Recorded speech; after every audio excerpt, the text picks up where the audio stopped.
Hello, everyone, and welcome to a very special live episode of the Present Poetry Podcast. This week, we have the honor of interviewing Kentucky's Poet Laureate, Lee Pennington. Lee Pennington is the author of 23 books, 3 of which were nominated for a Pulitzer Prize in Poetry. And one of them, Daughter of Leda, which was published in 2017, was selected as a finalist for Best Book of Poetry published in 2017 by the American Book Fest.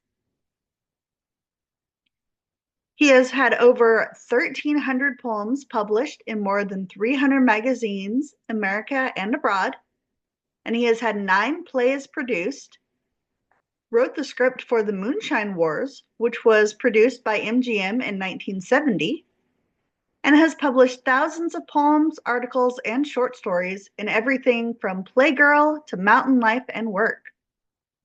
His novel, Moment of the Butterfly, is scheduled to be released by Hydra Publications in the near future. Aside from being a prolific writer, Lee Pennington also runs Jolie Productions, which is a video production company where he and his late wife Joy produced over 21 documentaries. Lee is a graduate of Berea College in Kentucky and of the University of Iowa. He holds 2 honorary doctor degrees, Doctor of Literature from World University and Doctor of Philosophy and Arts from the Academy of Southern Arts and Letters. He taught for nearly 40 years, the last 32 as Professor of English and Creative Writing at University of Kentucky Jefferson Community College, until he retired in 1999. In 1983, the Kentucky State Legislature named him Poet Laureate, which is a lifetime appointment. Lee has traveled extensively in all of the United States, in all of the Canadian provinces except 2, and in 96 foreign countries. For the past 15 years, he has served as president of the Ancient Kentucky Historical Association, a group dedicated to the study and research of pre-Columbian contact in the Americas, especially in Kentucky. And he has visited all of the continents, including his final one, Antarctica, which he visited in December of 2022. In 2013, the University of Louisville opened the Lee and Joy Pennington Cultural Heritage Gallery, named after Lee and his late wife, where they store some of their most valuable works, including the likes of first editions of Galileo, Copernicus, and Newton. It will also house all of Lee's writings, films, and many artifacts he's collected from traveling around the world.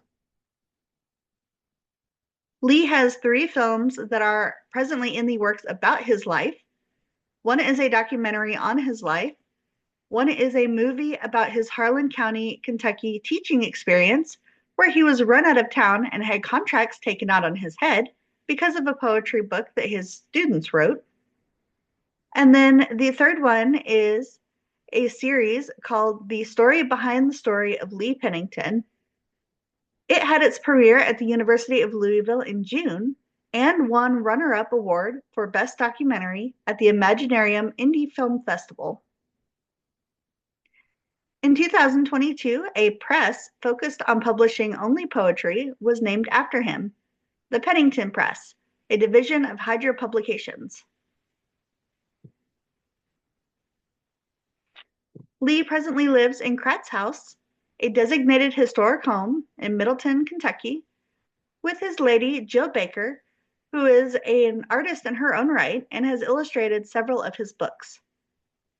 We are beyond thrilled to have Lee on the podcast with us today. So without further ado, Mr. Lee Pennington.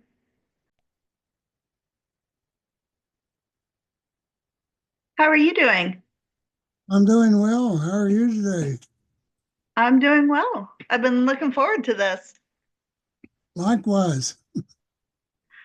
Well, thank you so much for agreeing to be on the show. Well, I'm delighted and sorry it took so long. Oh, it's all right. I understand. Life gets in the way, and you're a very busy, very popular gentleman. Well, life happens sometimes. Mm-hmm. It sure does. It sure does. So, if you are ready, we will jump right into it. I'm ready.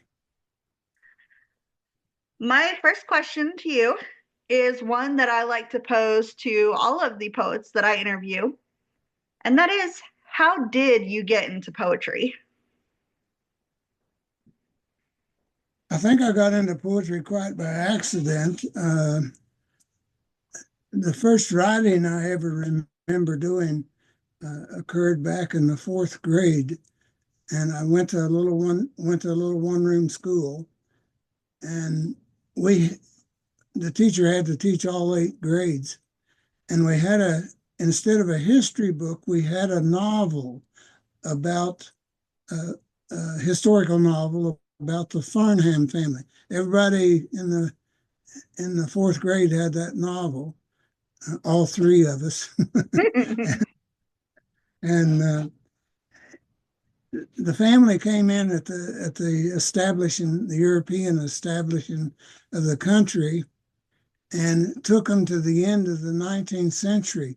And of course, I was in the 20th century and disappointed that there was no continuation of that particular story. And so I remember writing 80 some pages with two more generations, bringing those people into the 20th century, bringing the Farnham family.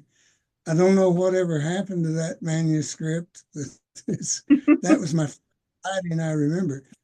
The first poetry I remember writing was in an 8th grade class.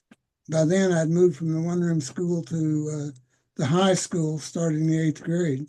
Okay. And the teacher assigned us to do a poem, and I had read a few poems, but I don't remember writing any before that. And so I wrote this poem, and the teacher read it, and it probably still thrilled me more than anybody else. But shortly after that, I ran into Kentucky writer Jesse Stewart, and Jesse was principal of my high school in my junior year, and Jesse had written a book of poetry called "Man with the Bull-Tongued Plow." It was published in 1934, and it was an amazing poetry. Many critics compared Jesse to Walt Whitman, and Jesse always told the story of being influenced by Robert Burns, Bobby Burns, Scottish. And Jesse said he carried Burns around in his hip pocket. Well, I started carrying around Jesse's book, Man with the Bull-Tongued Plow, and I wanted to be. I was emulating Jesse, and Jesse had written the book Man with the Bull-Tongued Plow, and I thought I would write a book of poetry called The Boy with the Silver Hoe. And so Jesse had, at least from a legendary point of view, he couldn't find paper, and he took a pen and got poplar leaves and wrote his poems on the leaves. On the And poplar leaves. on the poplar leaves. And Jesse's first known book, it wasn't really his first one, but it was one that everybody knew, was Man with a Bull-Tongued Plow, had 700 and some poems in it. And it was an amazing book of poetry. And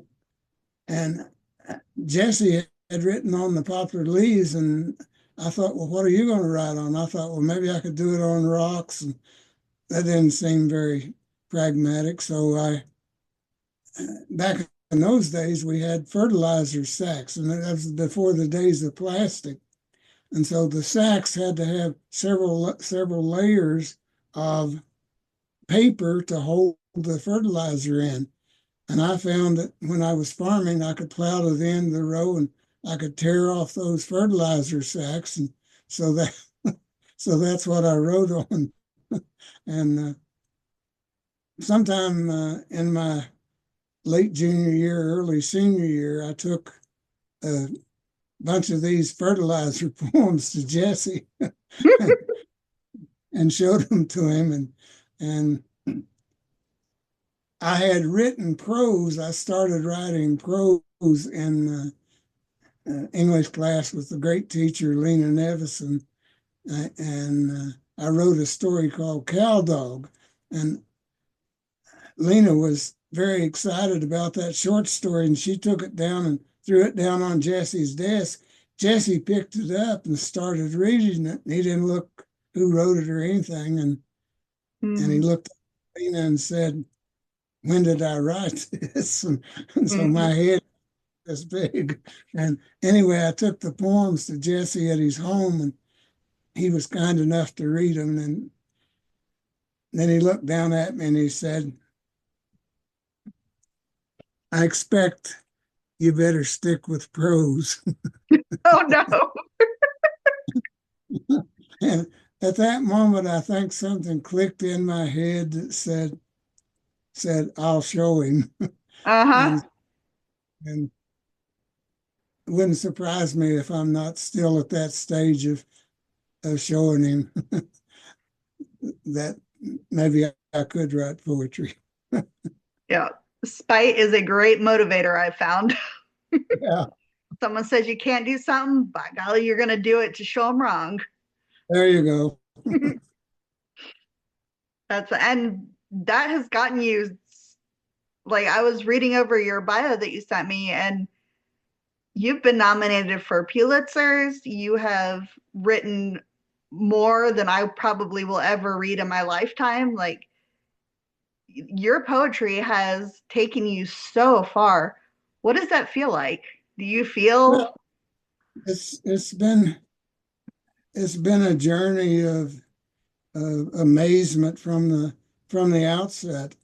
Uh, I've had about 9 or 10 books of poetry published. I've had 23 total books published, but 9 or 10 of them or so have been poetry. And some of them I didn't mean to have published. They just made themselves published. And some I really meant to be published. And I've been fortunate enough to have 3 of the books of poetry nominated for the Pulitzer. And but I can't imagine all that's happened. Right now, I'm an octogenarian, 86 years old, and I'm writing more poetry now than I've ever written in my life. I'm literally writing at least 1 poem every single day, and sometimes up to 6 poems in a day. And I haven't been, it's almost like I'm not there, that they're coming out of the sky or something. I don't know how to explain it, but I've spent a lifetime studying poetry and writing poetry. I had a editor one time. I knew the person from the pen name she or he used. I don't know if it were a woman or a man, but she had 16 different pen names. One of Okay. the pen names was Lilith Lorraine, and that was the one that was talking to me. and, Mm. and she told me, she said, "For every poem you write, you should read 100 poems by other poets." And I took that at heart and literally did that over the years. So I've read an enormous amount of poetry, admired a great number of poets, and now I've reached the point where poetry is much a part of me as eating or breathing or anything else. It's just do. But the poems are coming now. I decided the only place I've been saving them, and some of them I've not even been printing out. So there's no hard copy of many of them, except on the computer. Hmm. And I'm at the computer every morning every day, every morning. I'm working on something, and I just save them on the computer. And it occurred to me, computers don't always keep things. Sometimes they crash and Yeah. as they crash and burn. And I thought, you probably ought to at least go through and get those poems on the computer for the last couple of years anyway, and put them on a flash drive or something. So there'll be two different copies. They're not even on the cloud anyplace. So the only place they are was on the computer. And so I went in and printed out or saved the last 2 years, and there were 2,700 poems. So Wow. so there's a lot out, and it's kind of exciting to go back and look at some of those and not even remember that you had anything to do with them. He said, "Oh, who wrote this?" Like, hey, that's pretty good. I like whoever wrote that one. Oh wait, that's me. Yeah, I've I I've feel, had a couple like that I wrote back in like high school that I'd forgotten about and rediscovered it. I was like, you know what? That's not bad. yeah, and that's important to do that. It's important to. I tell everybody Edna Millay wrote Renaissance when she was 17 years old, and she was, of course, a great American poet. But her poem was many of her later poems were equal to Renaissance, but I doubt if anything ever surpassed Renaissance that she wrote the rest of her life. So you never know, you know. And some of the poets, didn't live long at all. Uh, Hmm. some of them were dead in their 20s and their 30s, and still were, major poets. And then people like W.D. Yeats, lived way up in years and did some of his best writing in his very latest years. Hmm. And so I'm hoping that happens to me. That's some of your Since, best writings coming out now. yeah, since that's where I am right now. Well, while we're on that subject, what does your process look like? You said that sometimes they feel like they drop out of the sky. Yeah, I know how I get started. An image will come into my mind. Sometimes a line of poetry or something will come into my mind, and I will go to the computer and write that line or that image out, and then uh, from there on, it's Katie bar the door. It just goes wherever Hmm. it wants to, and I try to be open enough to let it go without being a dictator behind what's being said. And then everybody, including the creator, revised. Hmm. The creator made, well, according to legend, more than Adam and Eve, but he at least made Adam and Eve, and then things got rough, and he wiped everybody out and started over. Hmm. So, so if the creator of all creators needed to revise, I think people should all be able to revise too. Revision is the place where uh, it's not exactly the moment where the magic happens, but it is the place where perfection of the magic can happen. And I love revision. Revising is where I can make things happen that didn't happen in the early creation of it. Hmm. The creation is that first flame that starts to burn up through the wood and catches everything on fire. And then revision is putting another log or two on the blaze. So it's a good process and one I love. But my process is get the image, go to the computer, type that image, type a line that says something about that image, and then let the rest of it. I have to be there, and I have to work these fingers, and but I've never reached the point of being able to talk into a machine and then have that as my writing. I love the feel of the keys. Early on, I used a pen, handwrite things out. I can handwrite stuff out, but I'm most comfortable if I'm at the computer and actually using these fingers. These hands are the most important thing I have connected to me. And the most important class I ever took in high school or grade school or college or graduate school was typing. Typing? Mm-hmm. Yeah. There's no question in my mind. That's the gift of all gifts. And so, you can put these fingers down on those keys, and if you don't get them on the wrong keys, you not look at anything, and that's pure magic.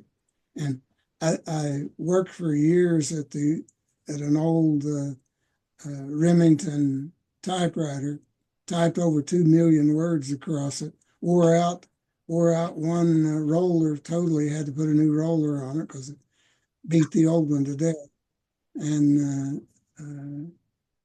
that typewriter I bought used, and it didn't have a question mark on it. And so I got so I couldn't ask questions. I had to give only answers. You had to be confident in that typewriter. I had to. I finally got to the point of buying or having that typewriter repaired, so I wound up with a question mark. Finally asked questions. And Remingtons, those were sturdy typewriters too. So wearing it out like that, that's an accomplishment. Yeah, well, it was, now I use totally the computer, but I'm still, still the keyboard and I write everything on the computer. My first draft is done on the computer, except when I'm at those wonderful events that Michael Jonathan, Wood Songs person, got started, where he brings artists together, 20 or 30 or 40 artists, and they bring in food and have potluck, and each artist goes off for a couple of hours and creates an original piece. It can either be a painting, a poem, a song, whatever the artist does, and then we come back and actually present that instant piece that we've done the last 2 hours to the artist audience. And those I don't take a typewriter or a computer with. I just and I could, I guess, write on my cell phone, but I don't. I take a pen and paper and actually handwrite those out. And but that's an amazing process too. And to hear and feel what's been created in a couple of hours by 30 or 40 people is pretty amazing thing. And I love that process. Sounds like a lot of fun to get everyone together and then let them go do their separate thing and then come back. Yeah, that does sound like a lot of fun. So on the note of your writing process, do you feel like you write for an audience or do you write mostly for yourself? Well, as I tell my students from time to time, I think we all write for an audience, regardless of what we say. We say, well, I don't want anybody looking at this. I'm just writing for myself. If you're just writing for yourself, just think it. You don't have to waste time writing it. But if you're writing, I would like everything I have written be read by somebody somewhere. Uh, I'm I'm hoping that in the body of my work I'll have one line of poetry maybe that lives. I'd be happy if I had more. I also hope I never know if I've created that line because I'm lazy and I probably wouldn't do it anymore. But yeah, I want an audience, and I've always had an audience, and I've done absurd things to get an audience.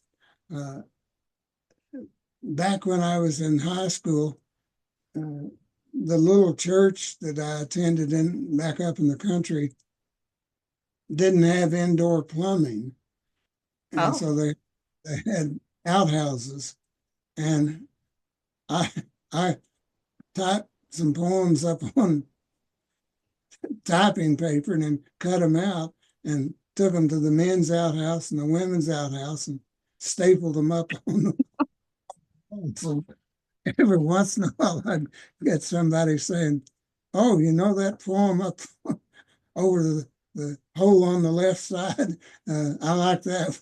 And so I was, I guess, creating my own audience back in the hard days. Uh, but anyway, now one of the greatest places for me is I put a poem a day on Facebook, a new poem every single day, hmm. and so and I've got about 5,000 people friends on Facebook, but I've got a lot more than that following the site. So I get a lot of response uh, from these poems, and it's yeah, I write for people, and I love people. Uh, it's an amazing that somebody that I can write something and somebody that I don't even know, who knows where they came from. Maybe aliens from the sky. I don't know. They'll respond in some way or another, and that is incredibly gratifying to me. Uh, Hmm. it's a So I love it. Yeah, you're a poet. You know what it means. I do, and it is very gratifying when someone reaches out and is like, "Hey, your work really resonated with me. I really loved it." Yeah, So you that bet. definitely gives you that warm fuzzy feeling. Yeah. And if there's two things I love, it's warm and fuzzy. Hmm. Exactly. Do you think that there is any type of specific like emotion or inspiration that you're hoping your readers get from your poetry? Well, not a specific thing. I mean, I have the body of my work. I'm sure will say something. There are certain things that I know that I'm involved with. For example, uh, I believe that all creativity is feminine, and I think that there are more male artists historically than women artists, but I Hmm. think there's a reason for that. A woman can create the epitome of creation, and that's life itself. And we males can't do that. So we got to fake it with art. Hmm. And you hear people say, "This is my baby." Well, that's creativity in my perspective is feminine. So I worship that aspect of it. That it's uh, as I said one time, I was asked on a television interview once, uh, what do I think of women? My response was, on a scale of 1 to 10, I never met a woman I thought was below 7. Hmm. And but part of that has to do with that creative energy. I tried to say that in that book, I Knew a Woman, which was one of the books nominated for a Pulitzer. But and I don't know. I had someone just recently tell me that they use that book like a tarot cards, that they just grab the book and open it up and then read a poem where they've opened it. And Really? I thought that was an amazing blessing to me to tell me that. So That is interesting. Um, I think that's called bibliomancy, where you use random pages of a book as a divination. I know about that, but I've never life to me totally is divine. Hmm. and and I use divination everywhere I move and everywhere I touch.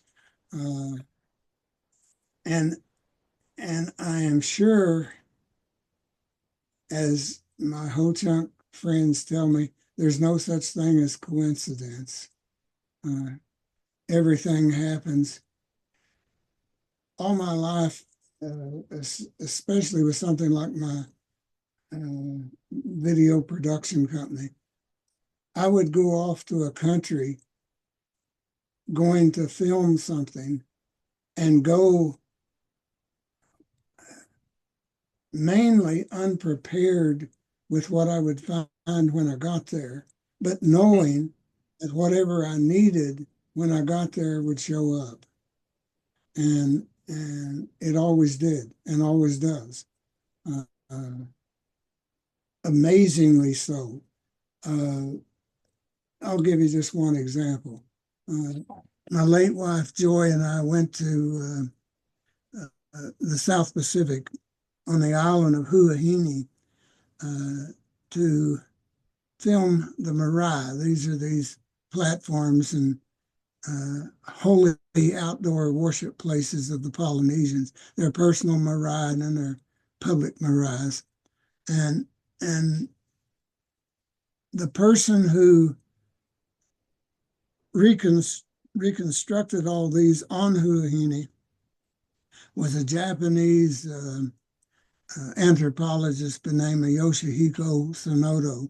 And Dr. Sonoda was stationed at Bishop Museum in Hawaii, but came from Japan. He was going to go to Berkeley to learn paleo anthropology and go back to Japan, and because Japan had no paleoanthropologists. But he made the mistake of stopping off at one of the Polynesian islands, and as he told me in an interview, that was the end of my life. Oh, He became the most important archaeologist, anthropologist on Polynesia in the 20th century. But anyway, we went to Huahine, and I went down to the hotel. Joy and I were getting ready to go out on site and film, and went down to the hotel and said, "Is there anybody on the island who speaks a little English, who knows something about these marae that I could interview at the marae, to get that kind of footage for a documentary I was working on?" No, nobody's here. Nobody around that does that. And I said, okay. I told Joy, I said, well, we'll go out and film and I'll do narration over top of it and, cover the story. hmm And we went out and filmed a couple hours and came back, and I said to Joy, I said, there's got to be somebody on this island who speaks English and can do that. I said, I'm going to go down and ask again. And so I went down, and there was a new person at the desk. And I said, same question, is anybody around who could do that? And the young lady looked at me and said, Sonoda's coming in at 5:30. And the only thing I can describe how I felt like I was suddenly standing up and my bones disappeared. And so all my meat was kind of going down in a puddle. Not only did you find someone, you found the someone. I went back to Joy's room and I said, "You'll never guess who's coming in here at 5:30." And she said, "Who?" And I said, "Sonoto." And she broke out laughing. And she said, "He won't give you the time of day." And I said, "I know that." But I said, as soon as he gets out of that car, my hand's going to go out and I'm going to say, "Dr. Sonoto, I'm a American maker, and I'd like you to go out to these Mariah with me and let me film you talking about your reconstruction of them." And I said, after he quits laughing, I'm going to say, "Will you give me 5 minutes interview in front of the hotel?" And he came out of the car, my hand went out, grabbed his hand. I said exactly that. And he looked at me kind of funny and he said, "Let's have dinner together." And at dinner, we bonded. I mean, we, for the rest of his life. And he gave us 4 full days of his time, went to Mariahs that he had reconstructed, went up in the mountains. I didn't even know the Mariahs were up there, showed us Mariahs that he had reconstructed up there. So there was one of those moments where we went to Huahine. We needed that to happen. I was going to do the documentary on Mariah. Guess who I did the documentary on? The person who found it. Yoshihiko Sonoto. That's incredible. Well, yeah, and he lived well into his 90s, and 5 or 6 years ago he passed, and so I was asked by the Bishop Museum if they would could use my documentary. I found out that the only documentary ever done on Sonoto was mine. And so they used that when they were having a great celebration for Dr. Sonoto at the Bishop Museum. And they asked me if I would relate the story of meeting Sonoto. And so I wrote up the article, mainly what I told you here. First meeting when he got out of the car. And how does that happen? It's supposed to happen. It was scheduled to happen, and I was there, open for it, and it happened. So I don't know what to say about those things other than yes. Well, that is incredible. So I know that Polynesia was only one of many, many countries that you have been to. And from what I understand in your bio, you've been pretty much all over the world. What was your favorite? The favorite's always the next one. The next one? Yeah, but yeah, I have travel has always been part of my nature, just as writing is. I when I was in college, I hitchhiked across America, stuck out my thumb, went to California, and travel is where you learn that everyone in the world is important. There's not you and me and my neighbor and whatever and us against them.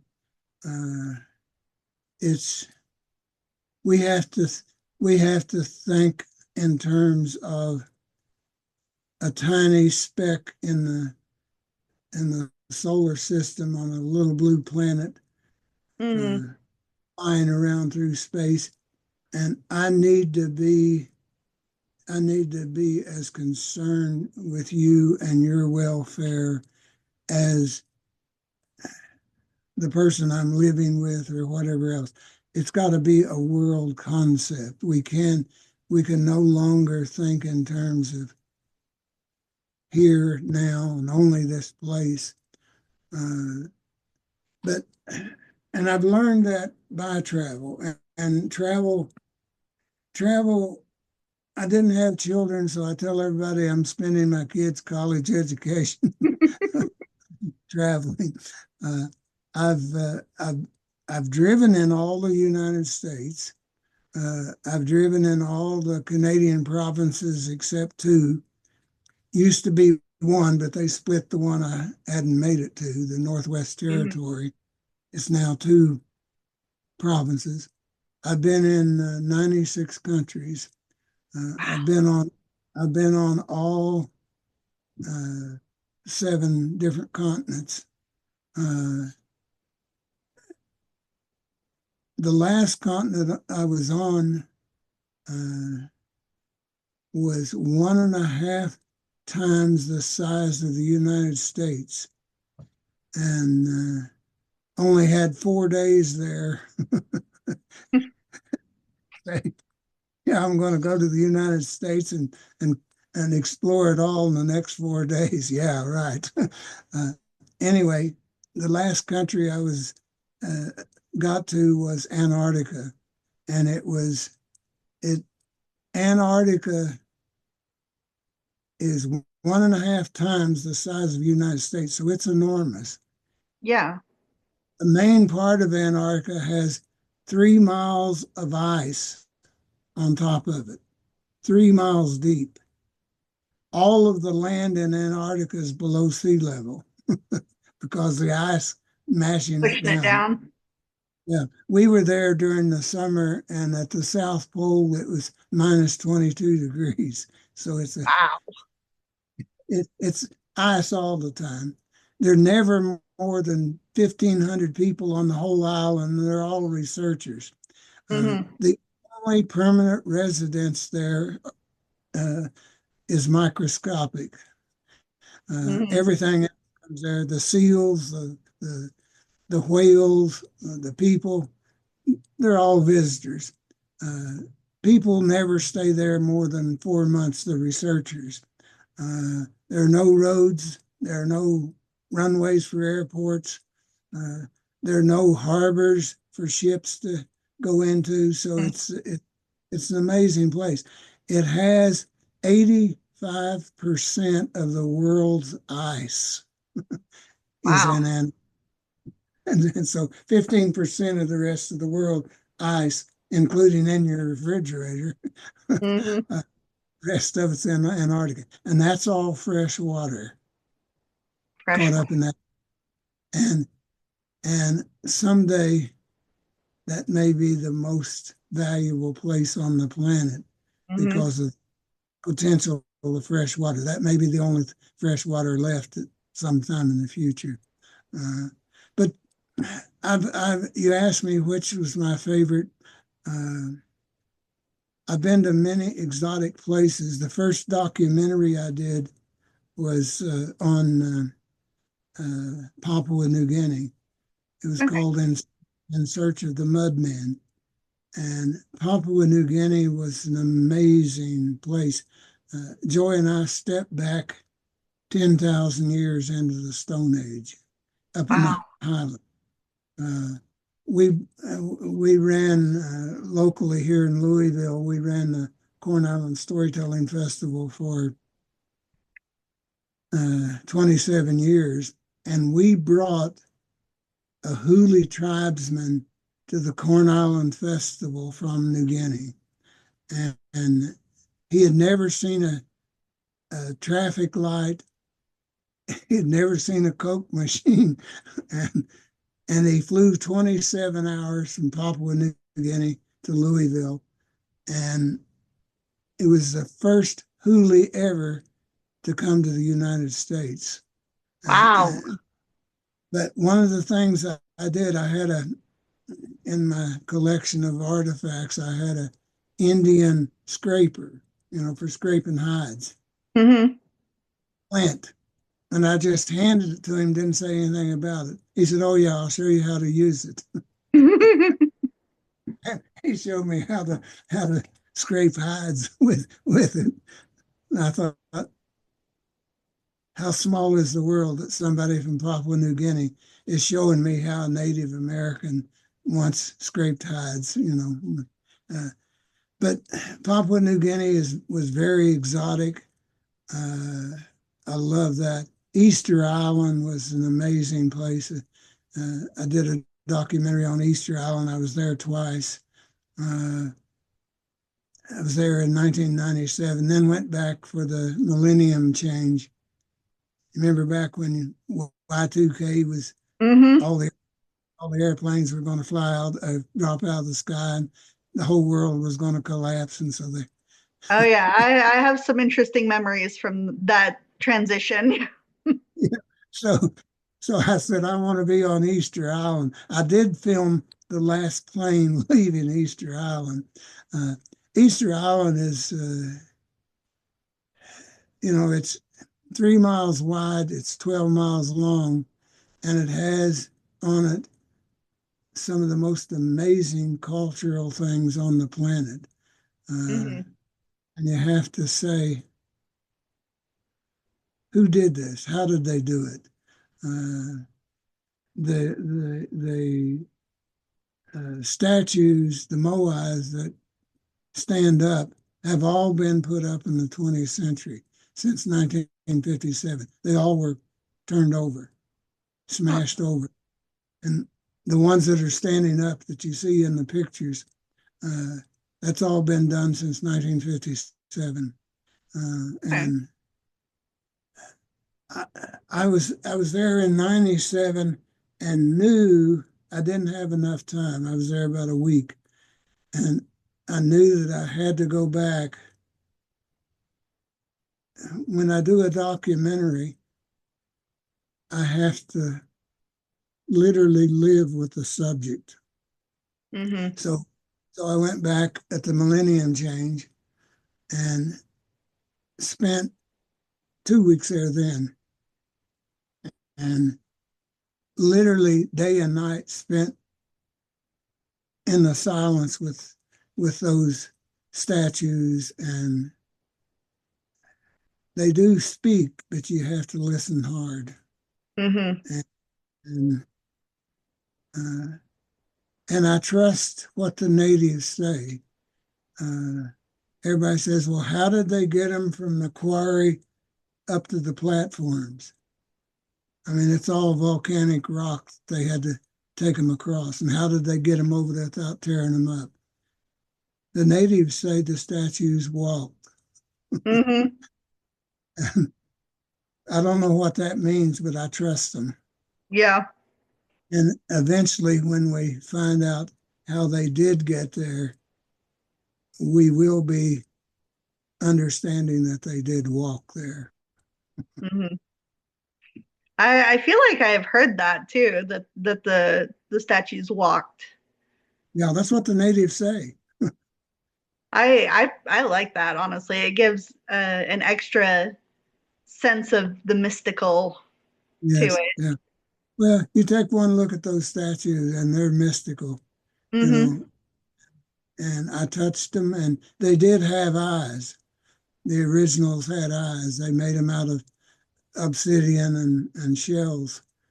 And Okay.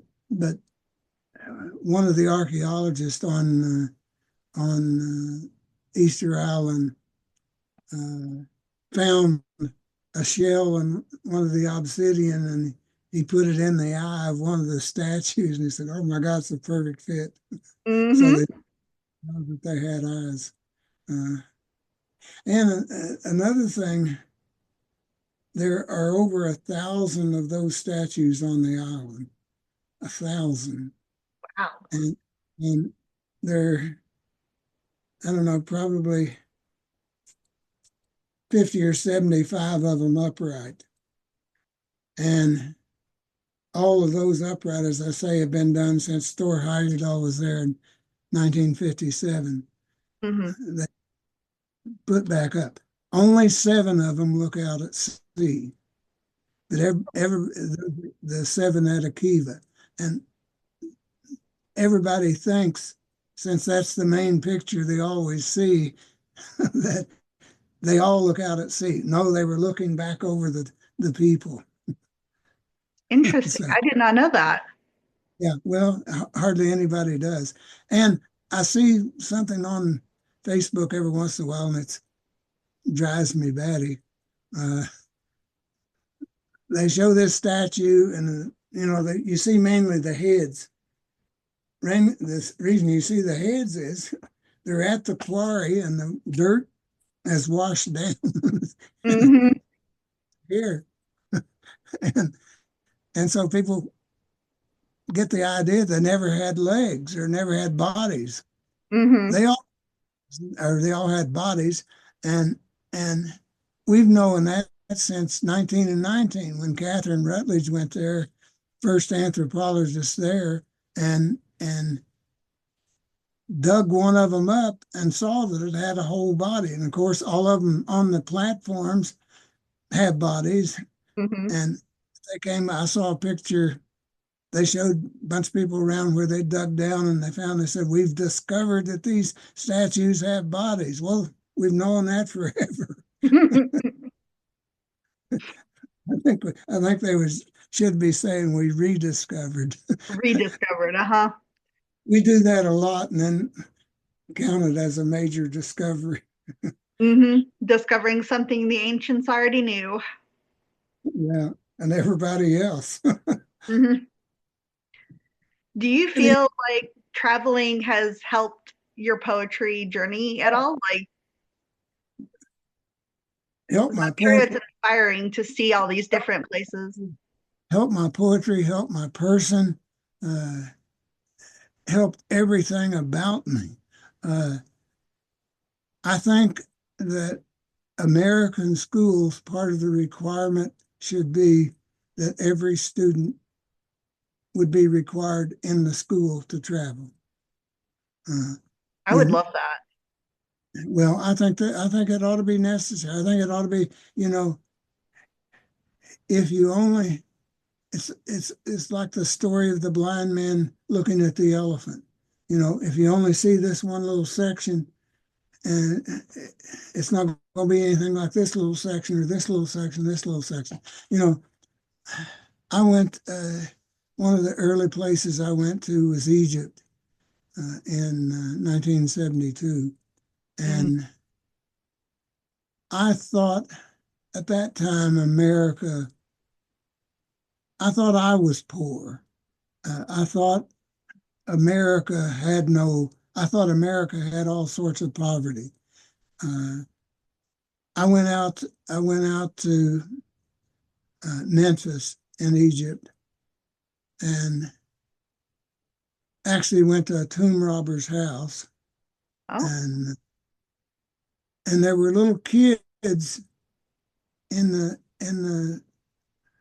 on the dirt streets that had sleeping sickness, and their mouths were open, and literally flies were crawling in their mouths and out, and the little kids didn't have enough left to do anything about it. I mean, and it was the average income in 1972 in Egypt, the whole place of Egypt, the average annual income was 50 American dollars. wow. 1972. Once I saw that, it changed my whole everything I knew and thought about what we have in America. Hmm. You know, and when you get out there and travel, you see things, you see people, you meet people. I've been lucky in my travel that I've been able to get close to the indigenous people.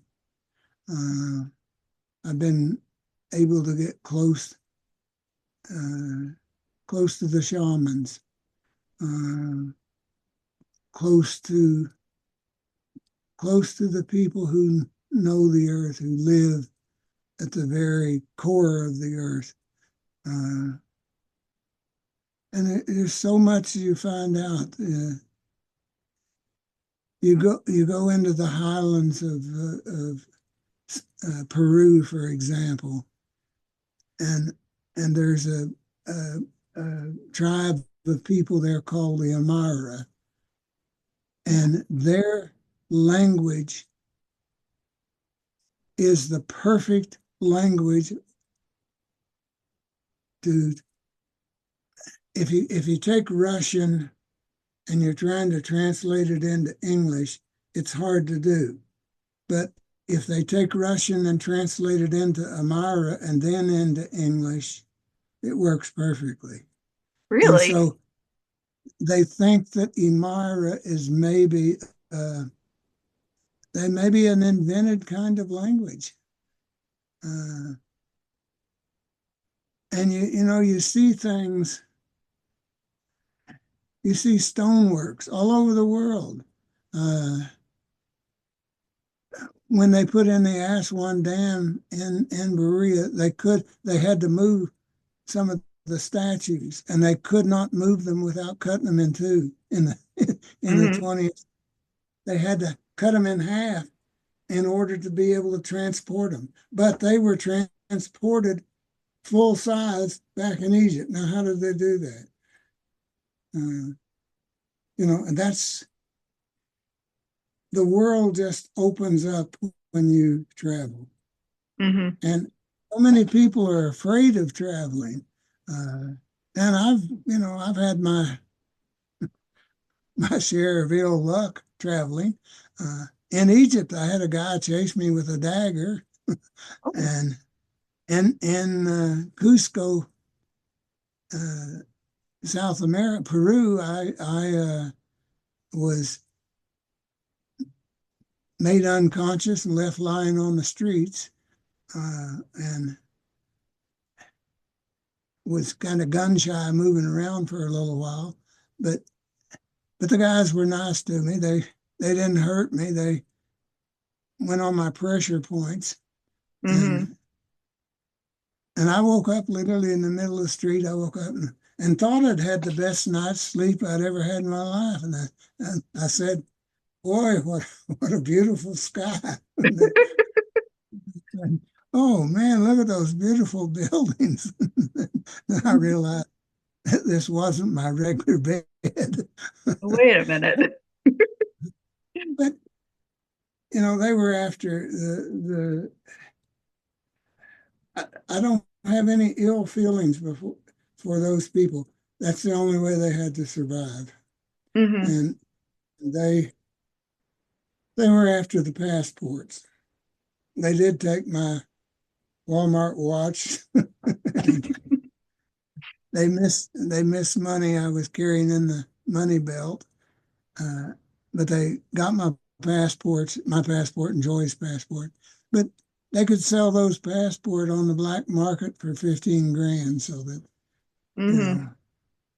that was probably 2 or 3 years worth of money for them. But every place I've ever been, I never met people I didn't love. Mm-hmm.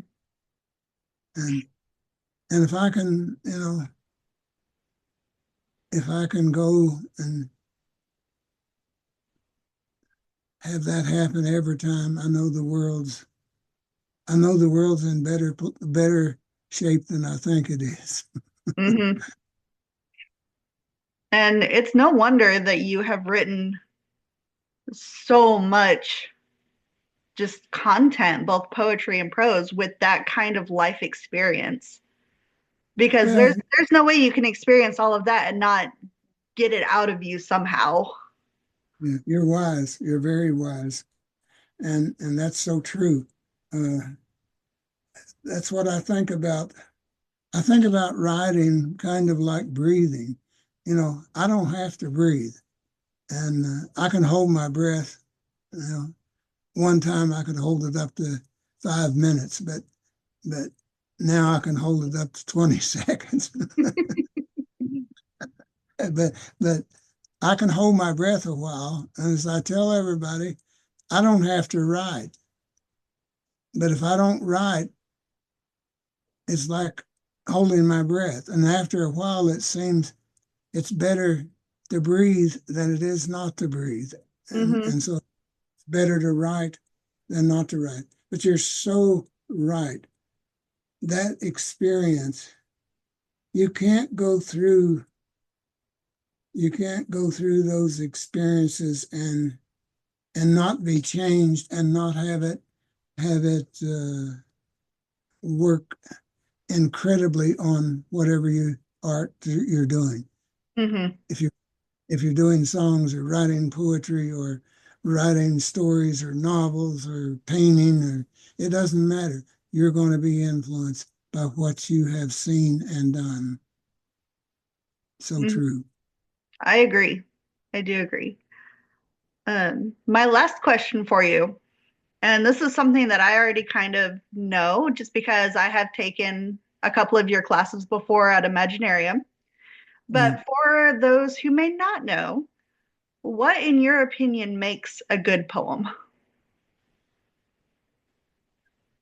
A good poem is one where there is not a word or a punctuation that delays the response of the poem. Okay. A good poem, you should go into a poem not realizing what you're going to confront, but you should come out changed. Things happen in the poem. And you know, the tiniest thing, they tell me, it's like the butterfly effect.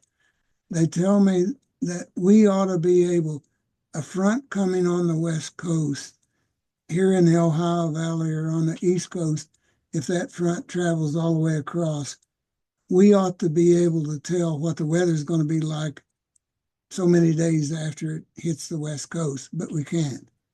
And they say the reason is if one butterfly flies in front of that front as it's moving across, the front changes. Okay.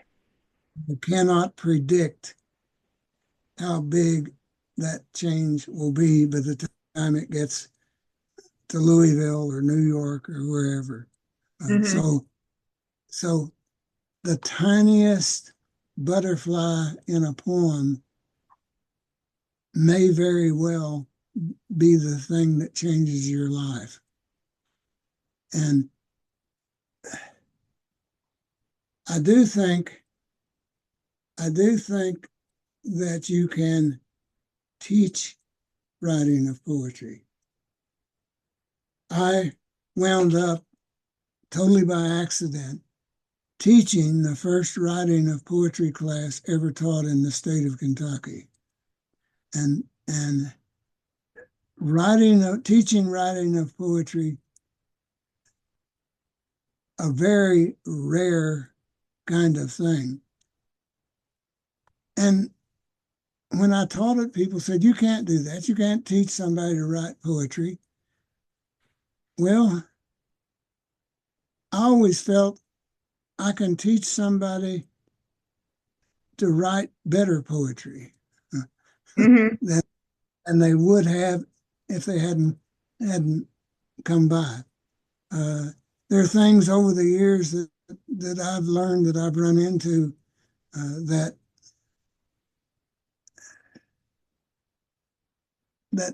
went in here and in here, and I know they help me, and if they help me, they might help you. Or you might have had something, and I will learn as much from you because you may have run into something that you know, and you can tell me. So I never had a class in my life that I didn't learn more than I taught. It's a two-way thing. Poetry is a two-way thing. We were talking about, do you want an audience? Yeah, I want an audience. I want at least one person, an audience of one. I I want someone to be able to see what I've done. And a good poem, Carl Sandburg said, makes you feel funny right here in your stomach.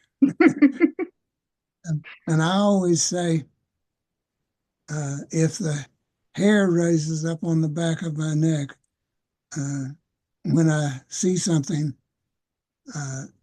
then I think it's good.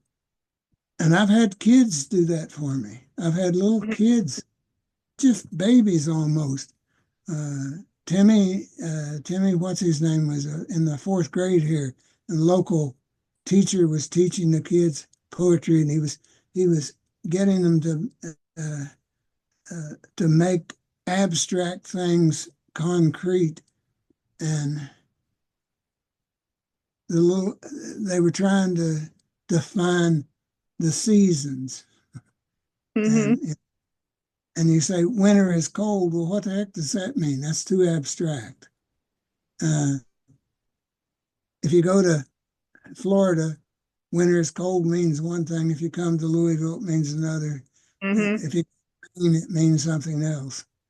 And so the little kid said, the best image I've ever heard of winter, the best in my life, came from a fourth grader. He said, winter is a frog munching on a frozen mosquito. Oh, wow. I like that. Oh, I That is do a too. really good image. The hair raises up on the back of my neck. So I said, okay, now that's good poetry. Uh-huh. And I had a friend when I was at the University of Iowa. I was head of the president of the folklore club there.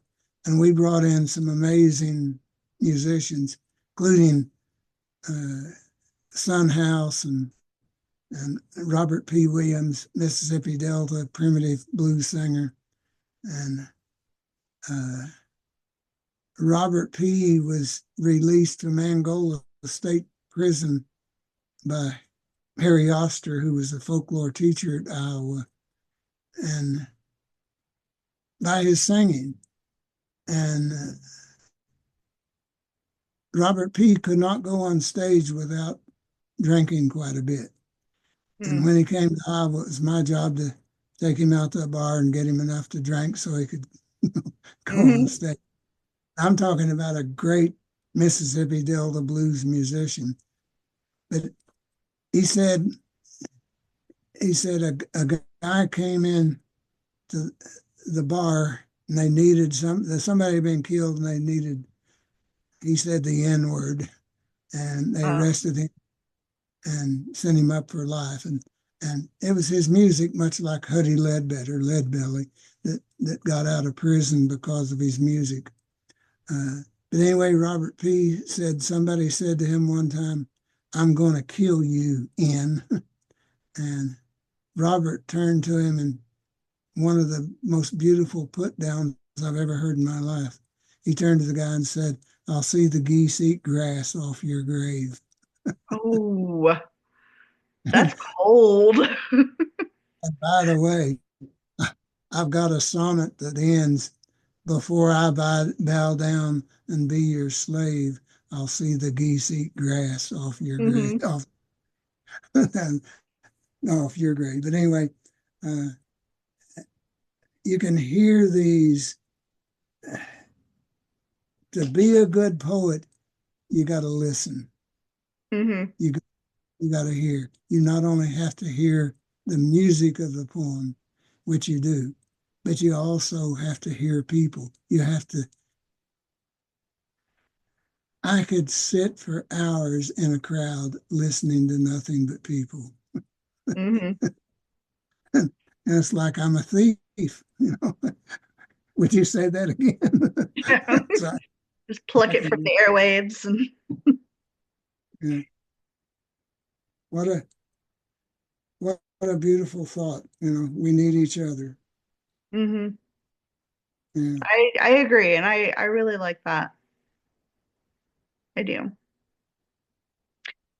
You have any poems you would like to read for us, Lee? You know, I don't have any handy, but I can look something up. Uh, let me just go to. How about I go here and pull up a new one? Okay. Okay, can you hear me? I can hear you. Okay, let me just read it from the screen, if I might. Okay. You won't see me, but you'll hear me. I'll tell you what. Let me print it out. However works for you is fine. This was a poem I posted today, so these will be real recent ones that I've done in the last day or so. Okay. And this one is called Grass Crawls Inward. Trees point darkly fingers skyward. Middle of day birds cold sing little. Winds, quiet grass crawls inward, brown stems crispy and brittle. A single wren speaks to a squirrel. Gray, bushy tail, shadow in flight. Late falling leaves tumbles and whirl, shadows dark in pale sunlight. Sometimes such moments free turn toward split rail fence. Little Joe, banjo on his knee, plucks a tune quick and dense. Flowers, artificial, fade on graves. Winter, dark, takes its toll. Separate side rest, final slaves, wherever they are no called roll. Songs of silence loud and clear, dares long ago lost by chance, more to come, none now fear, motion lost in the final dance. That's Penny you hear barking. Penny's our little, come here, Penny. Come on, come here. Come on, Penny. I was going to pick her up and show you she's a miniature poodle. Aw. Okay, this is one maybe coming up tomorrow. I may write another one and put it in tomorrow on Facebook. That one I just read was today's poem on Facebook. Okay. This is called Beyond the Road. Beyond the road. I have heard the rattle bells, time and space, worry free. Holy dark, beyond the road, earth coughing up a sea. I have set my feet in sand, shook powder from my shoe, never gave the world a glance, stood wondering what to do. Nothing comes to hid thoughts, no wizard, quick and dream. Excalibur bound hard in stone, steel caught in rock stream. Only king designated such can claim throne this way, never once doubting test, blade from stone slips away. I hold you here, blade and all. Time no more gift of space. Vortex twists and turns about. If love be harsh in lonely place. Thank you for having me here, Erin. That was beautiful. Thank you so much for sharing it with us. Oh, it's my pleasure, and thank you for all the amazing, wonderful things that you do. And I'll look forward to seeing you at Imaginarium. I look forward to that too. That's my home away from home every year. You take care. You too. Thank you.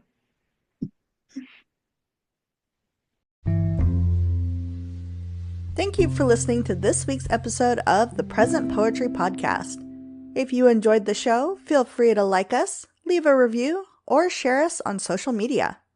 If you are a poet or you know someone who is, we would love to hear from you. You can reach out to us or submit your work through our website, which is www.present-poetry.com. Again, that is www.present-poetry.com. We can't wait to hear from you.